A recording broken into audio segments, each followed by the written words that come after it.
오늘까지 우리가 여러 번 우리 시편 23편을 같이 공부해 왔습니다. 좋은 시간이었어요. 가만히 오늘까지 읽어온 시편을 다시 제가 조용히 묵상하며 생각해 보니까 그렇구나.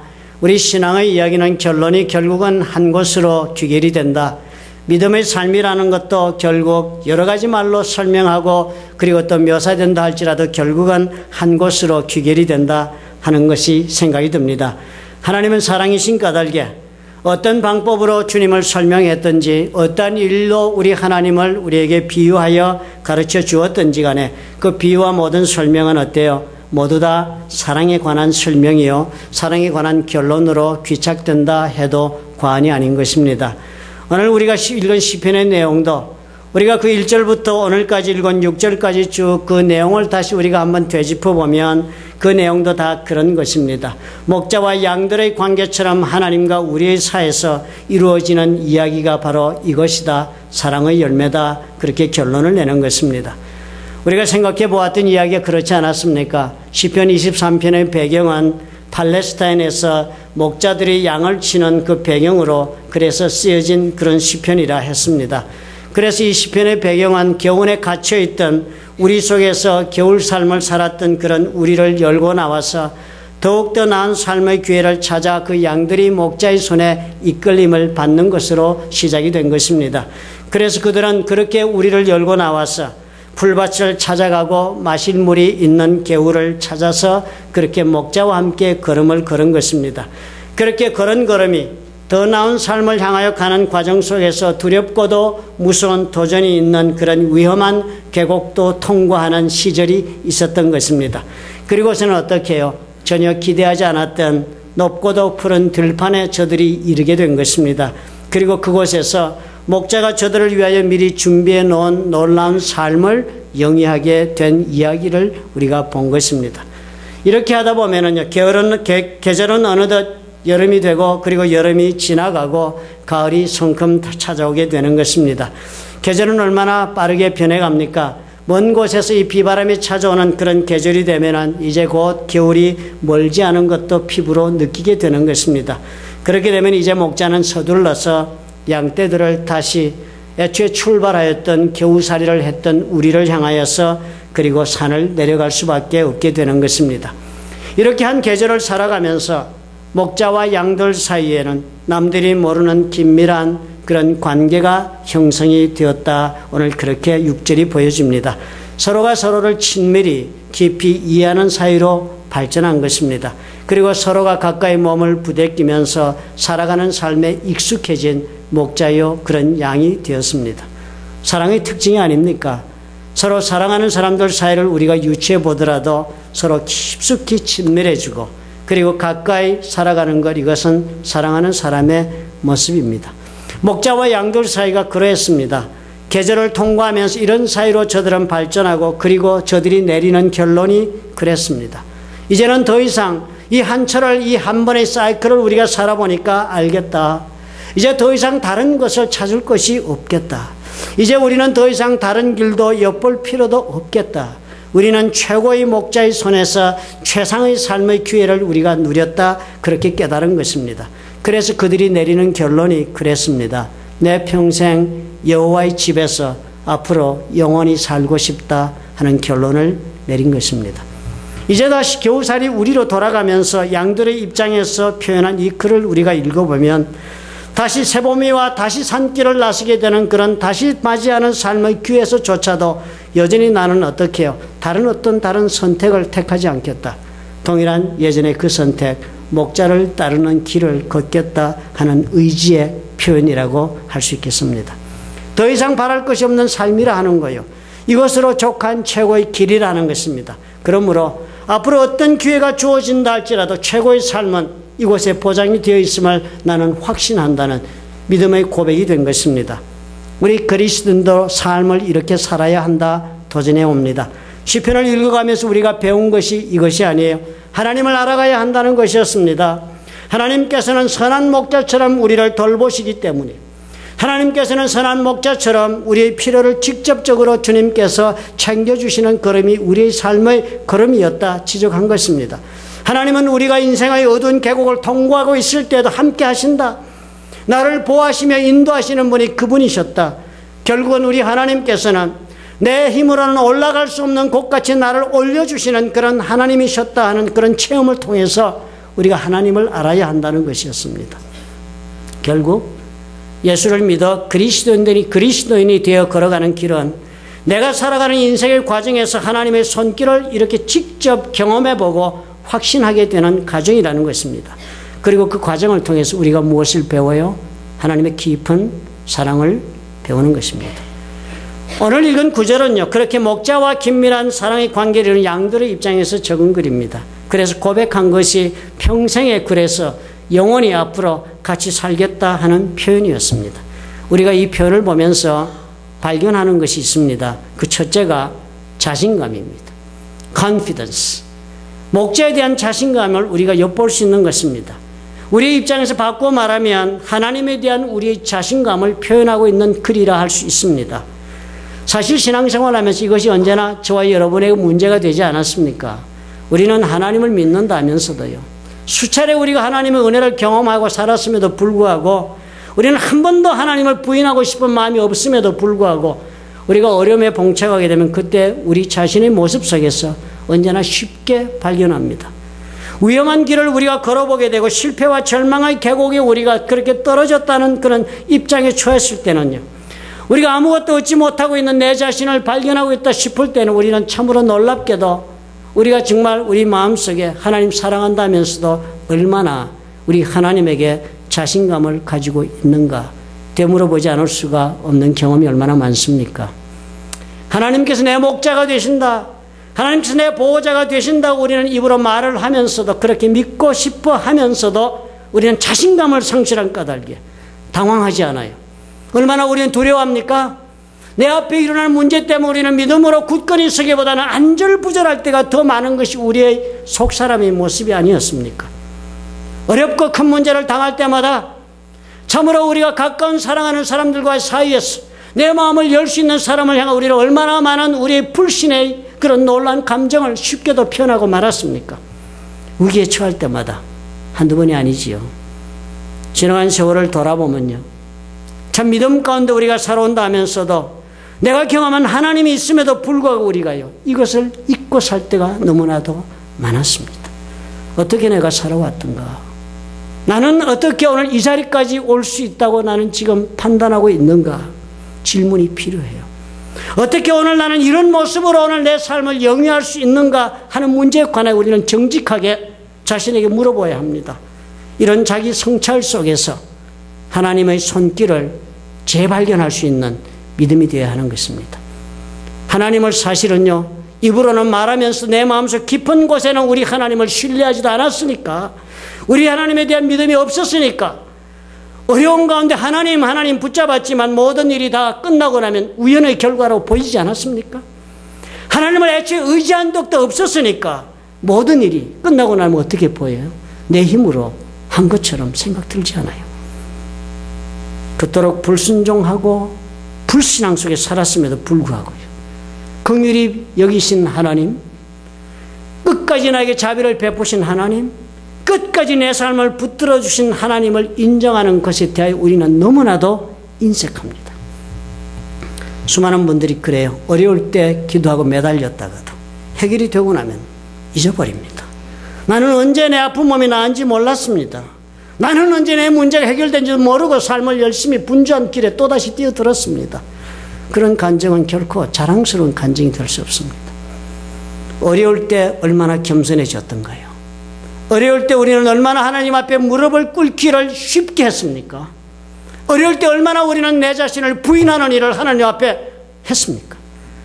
그런데 일이 생각지도 않게 풀려나고 나니까 모두가 다 될 일이 된 것으로 알고 말지 않아요. 고생을 통해 가면서도 하나님에 대하여 배운 것이 없네요. 고난을 겪으면서도요, 그 하나님에 대한 나는 깨달은 것이 없네요. 하나님의 손길이라는 믿음은 아무데도 발견이 안 되네요. 그러니까 결코 이 시편의 마지막 구절은 저와 여러분의 노래가 되지 못하고 마는 것입니다. 그래서 우리는 어떤 노래 불러요? 하나님의 집에 앞으로 내가 자주 들르겠나이다. 들르시는 분은 많아요. 그리고 자주 들르는 것으로 모든 것을 가늠하시는 믿음도 많습니다.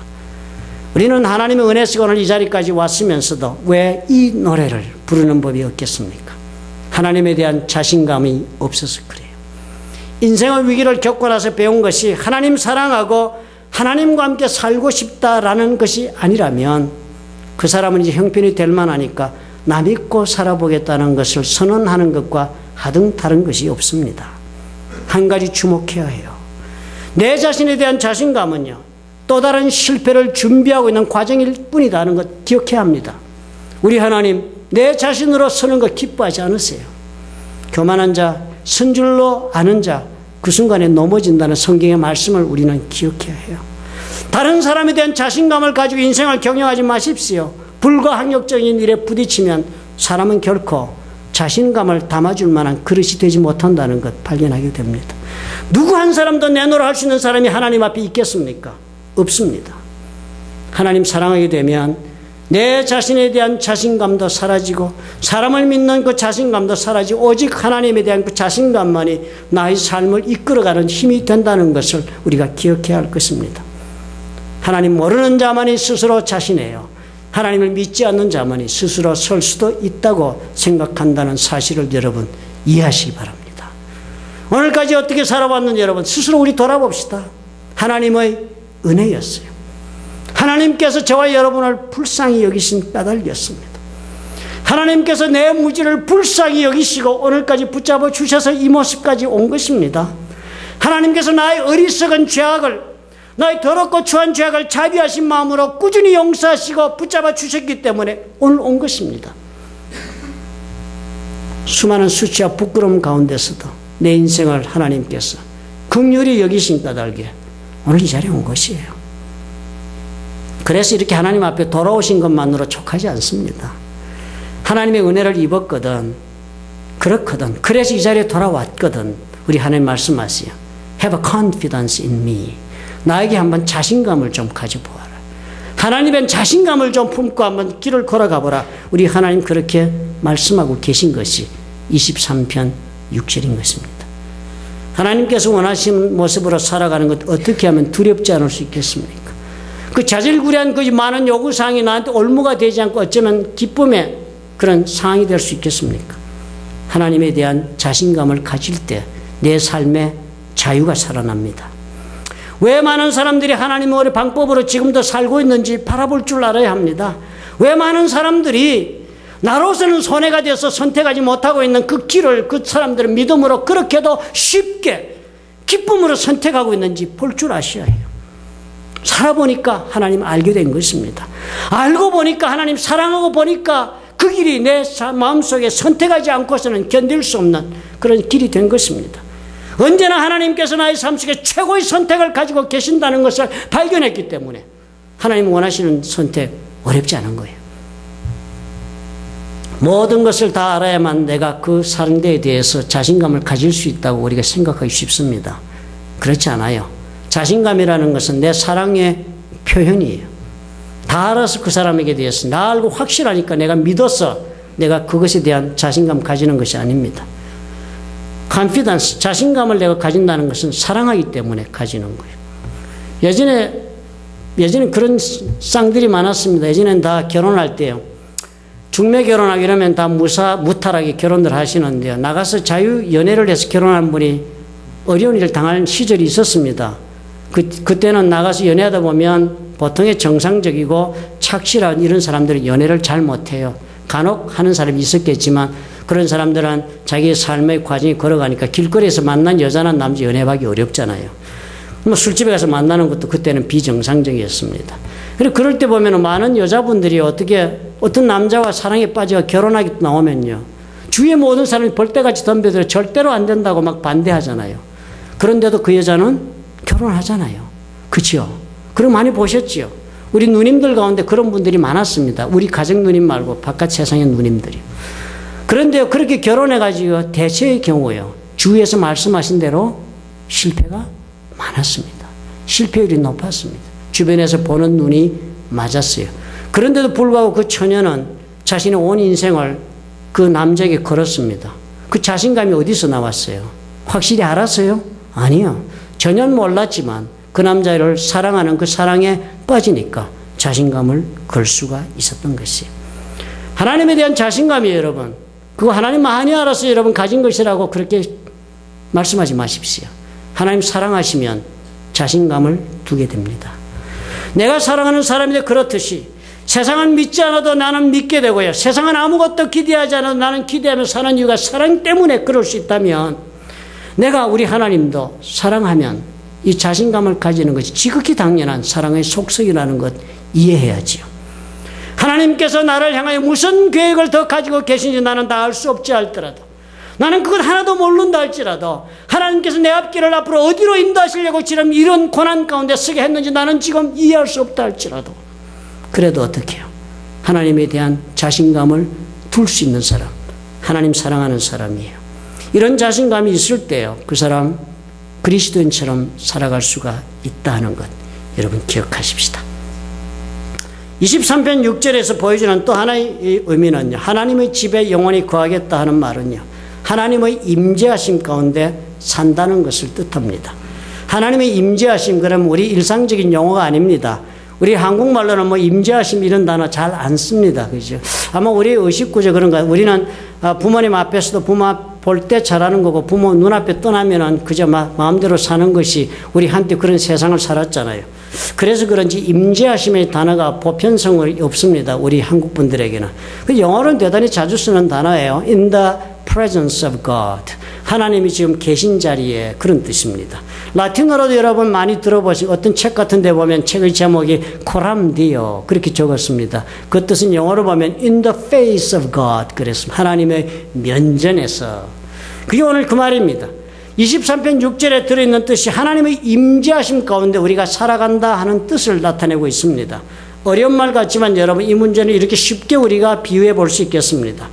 아들을 집에 놔두고 시장에 가는 어머니가 아들에게 부탁합니다. 엄마 시장 갔다 올 테니까 그때는 엄마 없다고 네 맘대로 놀지 말고 이 시간에 공부하고 있어라. 숙제도 하고 책도 이만큼 읽어라 부탁을 하고 갔습니다.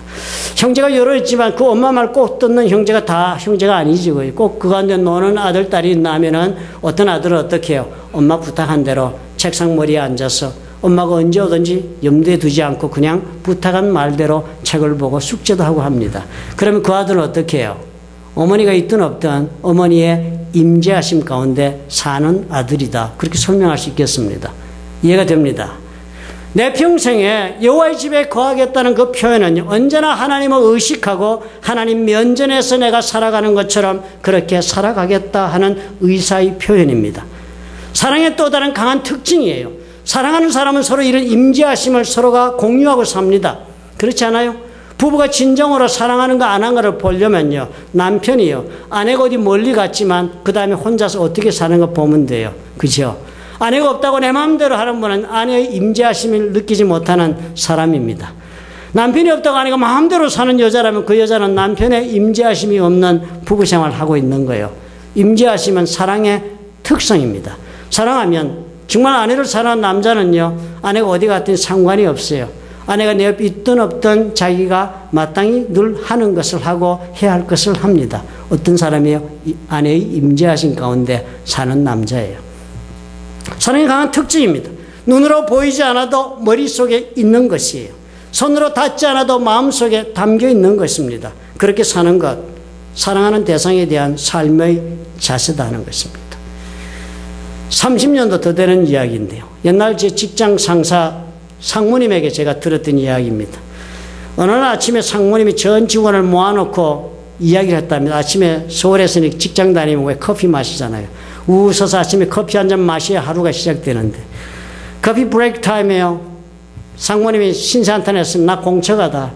나는 우리 마누라 등살에 정말 무서워서 못 살겠다고. 그런 얘기를 하다가 상무님이 그랬습니다. 너들은 어떠냐? 너들 가운데 공처가는 다 이 편으로 와서 쓰고 정말 공처가 아니고 자기 자신의 능력으로 살아가고 있는 사람은 그쪽에 서라. 이렇게 편을 갈랐습니다. 그랬더니 그 직원들이 서로 얼굴을 쳐다보고 우르르 상무님 쪽으로 몰려들었습니다. 그런데 한 사람이 딱 서 있는 거 의연하게 자기 자리에. 상무님과 이 직원들이 다 놀랐어요. 정말 부럽다. 너는 어떻게 그렇게 살 수 있냐? 상무님 물었어요. 비결을 좀 알려다오. 그 직원이 그랬습니다. 입을 열어 말하기를요, 오늘 아침 집을 나오는데 우리 마누라가 사람 많이 모이는 곳에 가지 말라고 그랬습니다. 완벽한 아내의 임재하심 속에 사는 남편이다 생각이 들지 않아요. 하나님의 집에 영원히 거하리라. 이 말은 하나님의 임재하심 가운데 살리라는 말씀. 우리가 이런 모습으로 인생을 산다는 것입니다. 과연 저와 여러분 이것이 있습니까? 우리가 하나님의 그 임재하심, 하나님의 영과 함께 동행하는 그 임재하심 가운데 오늘 살아가고 있습니까? 하나님이 나에게 말씀하신 것이라면 어느 때 어느 장소든지 또 어떤 환경 가운데서라도 그 하나님의 말씀을 따라 선택하는 것이 나의 쉬운 길이 될 수 있다면요, 그 사람 하나님의 임재하심 가운데 사시는 분이에요. 시편은 이것으로 우리 모두의 결론을 줍니다. 우리에게 이 두 가지가 있어야 하겠다. 하나님에 대한 자신감을 가지고 신앙생활을 해야지. 어디 가든지 무슨 모습으로든지 하나님의 임재하심 가운데 서야지. 이 두 가지가 평생 걸어가는 너의 모습이 되어야 하겠다. 시편이 우리에게 도전하는 것입니다. 하나님은 부족함이 없이 우리의 삶을 인도하시는데요, 이 두 가지를 우리가 품고 평생을 살면 무엇이 문제가 되겠는가 하는 것이 시편이 우리에게 말하는 마지막 질문이 되는 것입니다. 그런데요, 우리가 그리스도인이 되었기 때문에 결코 여기에만 멈출 수가 없다는 데 고민이 있는 것입니다. 그래서 어쩔 것인가? 그래서 우리 하나님 품 안에서 그렇게 하나님의 목자의 그 손 안에서 내가 자신감을 가지고 하나님의 임재하신 가운데 살아서 그래서 어쩔 것인가 하는 질문이 여전히 우리의 삶에 남는 것입니다. 우리가 하나님에 대한 자신감이 있다는 것 때문에 하나님 면전에 임재하시며 살아가서 그래서 우리가 과연 그 은혜를 가지고 무엇을 할 것인가 하는 질문이 저와 여러분에게 있어야 합니다. 왜냐하면 예수께서 이 말씀하셨기 때문에 예수님 분명하게 모든 사람들에게 이 삶을 요구하신 거예요. 예수를 믿는 모든 사람들에게 주님이 가지고 계신 기대가 있다는 것입니다. 마태복음 5장 13절은 그렇게 기록했습니다. 너희는 세상의 소금이니 소금이 만일 그 짠맛을 잃으면 무엇으로 짜게 하리요 그랬습니다. 후에는 아무 쓸데없이 다만 밖에 버려 사람들 발에 밟힐 뿐이다. 마태복음 5장 14절부터 16절에 뭐라고 기록합니까? 너희는 세상의 빛이다 그랬습니다. 산 위에 있는 동네가 숨겨지지 못한다. 빛이 비치면 만방에 드러나기 때문이다. 이같이 너희 빛이 사람 앞에 비치게 하여 그들로 너희 착한 행실을 보고 하늘에 계신 너희 아버지께 영광을 돌리게 하라 그랬습니다. 주님께서 우리에게 명하신 말씀이에요. 그리고 이런 기대가 구약에도 있습니다. 하나님께서 아브라함 불러내시고 어떤 기대를 하나님 말씀하셨어요? 창세기 12장 2절에 아브라함에게 하나님 이렇게 말씀했어요. 내가 너로 큰 민족을 이루고 내게 복을 주어 내 이름을 창대케 하겠다. 그렇게 할 테니까 이제는 너는 어떻게 해요? 복의 근원이 될지라. 복의 근원이 될지라 한국 성경 번역했지만 여러분 영어 성경 보시면 너는 복이 되라. 원어도 보면 너는 복이 되라 그랬습니다. 복이 된다는 건 뭐 집에 아들을 낳았더니 오 이놈이 우리 집에 복이야. 복둥이야. 어떤 성도가 교회 들어왔는데 아 우리 교회 복둥이에요. 그럼 무슨 뜻이에요? 그 성도 때문에 그 아들 때문에 온 전체가 복스런 집, 복스런 교회가 된다는 표현 아닙니까? 결국은 우리가 이런 존재가 되는 것이 하나님께서 우리를 향하여 가지고 계신 기대요. 그리고 또 요구사항인 것입니다. 빛이 되고 소금이 되어야 해요. 남에게 축복이 되어야 해요. 죽어가는 영혼을 살릴 수 있는 사람이 되어야 해요. 상처난 자를 치유하고 위로하는 사람이 되어야 해요. 그렇다면 어떻게 해야 해요? 자신감을 가지고 하나님 임재하신 가운데 살아간다면 어떻게 해야 해요? 이것을 우리가 권해할 수 있는 사람이 되어야 하는 것입니다. 미국 NBC 방송에서 데이트라인의 기자, 투데이쇼 기자, 그럼 대단한 사람이지. 여러 사람이 같이 하니까요. 그런데 그렇게 유명한 여류 방송인 중에 호다 코트라는 여자분이 있었습니다. 지금도 아마 일하는 걸로 알고 있어요. 근데 그 여자분이 2007년도 3월에 유방암이 걸렸습니다. 우리 남자들은 유방암 그 수술하고 그런 거 아니야? 이렇게 생각. 여자들한테는 유방암이요. 대단히 충격적인 질병입니다. 수술하고 나면 정신적 후유증도 큰 병이 유방암이라 합니다. 그런데요, 그래서 2007년 3월에 수술도 했는데, 그때 또 엎친 데 덮친 격으로 또 이혼까지 하게 됐습니다. 자기 말로도 그랬습니다. 내 인생 최악의 때를 맞았다고. 그래서 모든 것 접고 우울하여 견딜 수도 없고 좌절도 심하고 그래서 이 사람 그냥 집에 틀어박혔습니다. 모든 것 다 그냥 팽개치고 처절한 시간을 집에서 보내고 있었습니다. 자신의 처지를 동료들은 알았지요. 수술하고 힘든 그런 인생의 과정을 겪구나. 그래 집에 저렇게 들어앉아 있구나. 그런데 모두 걱정이 되죠. 그래서는 안 되는데 이제 일어나야 되는데 기다려도 일어나지 못하니까 제작자인 매트 로어가 전화를 걸었습니다. 투데이 쇼의 한 부분, 한 세그멘트를 와서 좀 촬영 좀 해줄 수 없겠느냐. 그 타이틀이 Where in the World라는 타이틀인데 아일랜드에 가서 촬영해서 인터뷰해오는 프로그램인데 당신이 좀 했으면 좋겠다. 그러면서 부탁했어요. 그렇게만 있지 말고 일어나서 한번 가보라. 그러면 기분도 전환할 수 있지 않겠나. 본인 그 얘기를 들으니까 모든 걸 한번 잊어버릴 수 있는 좋은 기회가 찾아왔구나 싶어 수락하고 비행기를 타고 갔습니다. 다행히 녹화를 잘 끝내고 좋은 시간을 보냈습니다. 그런데요. 이제 집으로 돌아가야지 하고 비행기를 타러 공항으로 나가니까 다시 옛날에 그 처절한 기분이 자신을 감싸고 억누르는 것입니다. 그렇지 않겠어요? 아직 몸은 아프고 이제 돌아가면 또 그 자리인데. 비행기 타면 그저 벽에 하나 가슴에 끌어안고 귀에 이어폰 꽂고 음악이나 들으면서 잠이나 자야지. 이 방송인이니까 얼굴 아는 사람이 덜어 있어가지고 자꾸 옆자리에 앉아 말 걸고 하는 귀찮으니까 거의 대꾸해줄 정신적인 힘도 없고 감정적으로도 지쳐 있으니까 그저 가면 꽉 엎드려 자야지. 그리고 비행기를 탔어요. 그래서 막 귀에 이어폰을 꼽으려고 하는데 옆에 앉은 남자가 말을 걸어오는 거예요. 이거 이러면 또 시작되는데 싶어서. 그래서 남자분이 물어보는 거예요. Hi, how are you doing? 그랬습니다. 건성으로 그냥 대답하고 넘어가고 그냥 자기 길 가려고 그러는데요. 남자가 그러는 거 어디에서 본 것 같은데요. 피할 수가 없잖아요. 그러니까 투데이쇼에서 제가 나옵니다. 그리고 여전히 그러고선 피하려고 그랬지만 남자가 미소를 지으면서 같이 일하는 동료들의 이름을 들먹거리면서 자꾸 안부를 묻고 그러는 거예요. 나는 잠을 좀 자야겠는데 성가시다 그랬는데요. 그 말을 자꾸 듣다가 그 남자의 얼굴을 보니까 선한 사람 같아서 예의상 몇 마디 답을 해야지 하다가 얘기가 시작이 됐습니다. 그렇게 얘기를 몇 마디 하고 적당히 넘어가려는데요. 그분이 이 여자분이 팔에 끼고 있는 압박붕대를 본 것입니다. 그게 뭐냐고. 내가 지금 치료 좀 받고 있습니다. 그랬으면 넘어가지면 얼마나 고마워요. 그런데 이 남자가 꼬치꼬치 묻네. 그게 무슨 치료인데요. 간단하게 답을 준 거예요. 수술 좀 했습니다.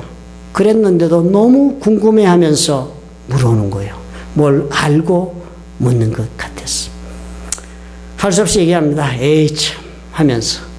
나 유방암에 걸렸어. 수술 받았어요. 그러면서 생각하니까요. 그렇잖아요. 그러면 유방암 그것으로 자기를 딱 생각할 때마다 유방암 수술 여자 이렇게 생각할 것 같잖아요. 사실 다 사람들이 그렇지 않습니까? 자기에게 무슨 안 좋은 일이 있으면 남들이 그거 알면 나를 생각할 때마다 그 안 좋은 것만 생각할까 봐. 자기를 방어하게 되잖아요. 그래서 말이 입에 튀어나왔습니다. 당신이 이 비행기에 내리면서 머릿속에 일어나는 첫 번째 생각이 이게 아니었으면 좋겠습니다.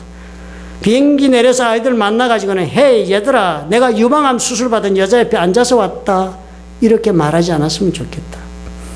그렇게 아픈 마음을 쏟아놨어요. 이 말을 들은 그 남자분이요. 잠깐 동안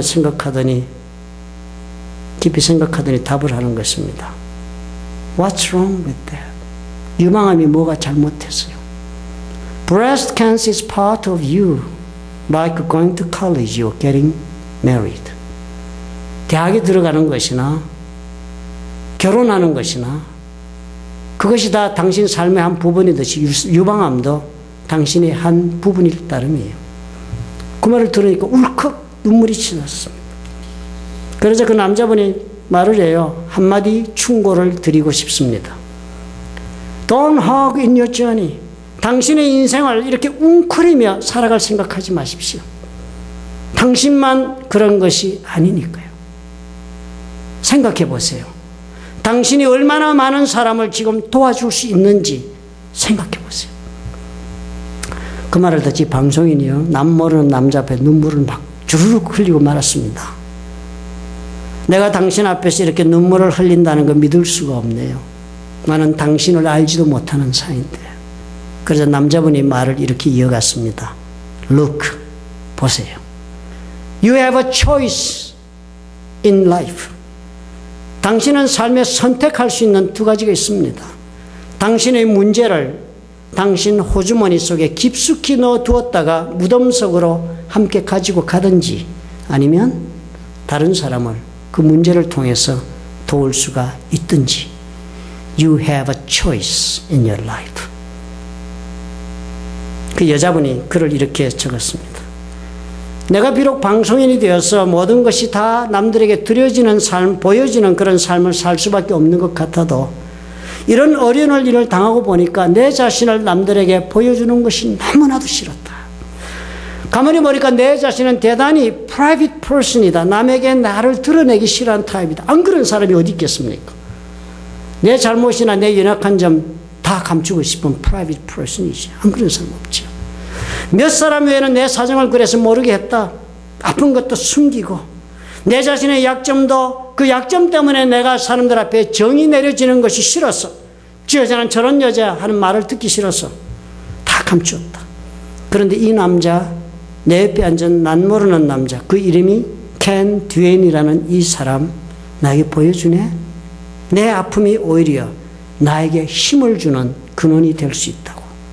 왜냐하면 내 아픔을 통해서 내 아픔이 다른 사람의 무거운 짐을 가볍게 해줄 수 있는 그런 능력을 나에게 줄 수 있다고 하네.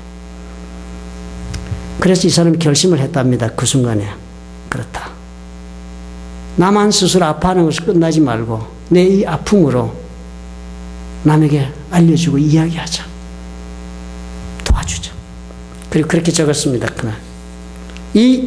그 이후 이 사람을 다시 만난 적은 없지만 이 대서양을 건너오는 비행기에서 낮잠을 자지 않은 것에 대하여 나는 영원히 감사하는 일이 되었다. 인생이 바뀐 거예요. 허다 코트라는 분. 자신의 인생의 최악의 경험이 오히려 어떻게 해요? 남을 살리는, 남을 도와주는 그런 도구가 되게 해주었습니다.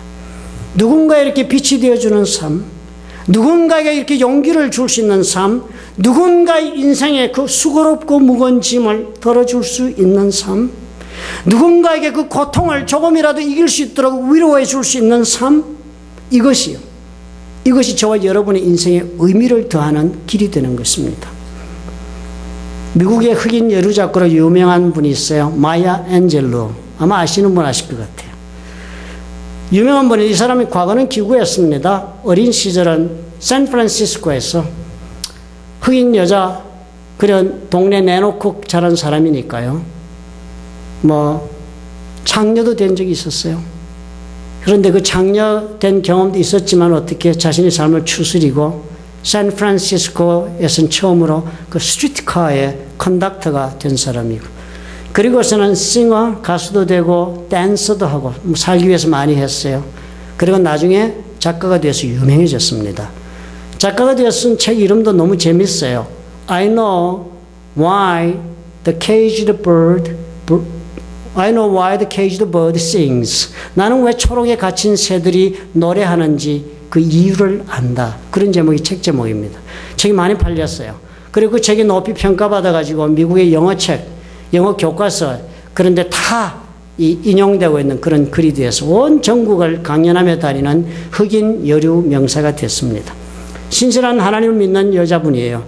그리고 이 사람이 그래서 쓴 글 이런 것이 많은 사람들의 영혼을 감동시키고 새롭게 하고 그리고 격려하는 그런 글들을 많이 썼습니다. 시인으로서 또 글을 많이 썼습니다. 시를 많이 적었는데요. 존 F 케네디 때 시인인 로버트 프로스트가 처음으로 그 취임식에서 시를 낭독한 적이 있었답니다.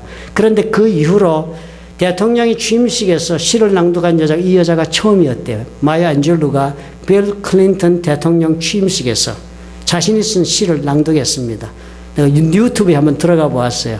아주 감명적인 그런 장면이었습니다. 온 세계가 바라보는 그런 자리에서 그렇게 한 사람이에요. 그런 사람이